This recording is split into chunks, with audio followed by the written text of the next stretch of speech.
Welcome to Zwida Media. If you're new to this channel, please subscribe. Don't forget to like, comment and share. Here's a new video for today. Enjoy.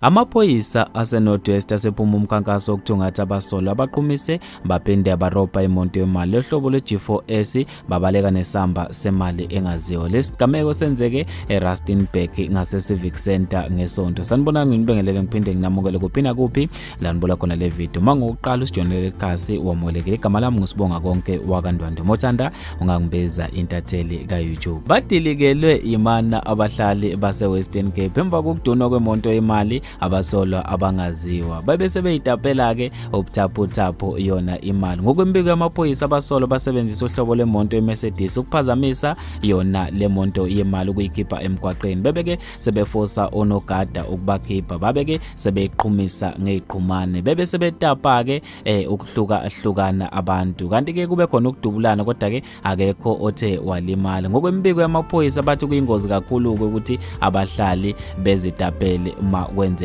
into ekanje njengoba kusuke kungaziwa ukuthi iqhumane ngabe isuke seyiphelile na noma cha. Bathi futhi ke kubugebengu ke ukutholakala endaweni la kusuke kwenzeke khona ukudunwa kwemali wena usozitapela. Baxwayisa ke abantu abenze lokho ukuthi nabo ke basenkingeni njengoba ke bazobathungatha beze babathole. Bazosebenzisa yona ivideo le ebonakele ukuthi ke bedetermine ukuthi obani abebenza lo mshophi wokuganga nabo njengoba ke bathi uma kubanjwe inkunza kufuneka noyedwa umuntu ozosondela ngoba naye usuke esebalwa njengaso isigebengu. Bathi futhi kunobungozi njengoba amaphoyisa mayifika angadubula kwasani ngoba nawe ke usuke usubandakanyeke kubona ubugebengu lobu bokudunwa kwemali. Amaphoyisa athemisile ukuthi bonke abathe baba ingxenye yokutapa yona le mali basenkingeni ngoba kuzosetshenziswa ivideo ukubathungatha bese ke bekhalelwa ngamasongo kaSigonyela. Bafethu njengentatheli ka YouTube sengiyaphela khona la ngizothanda ukuza ukuphala kwakho ukuthi wena ufica ukudunwa imonto yemali, imali sihliphikile kunjeyana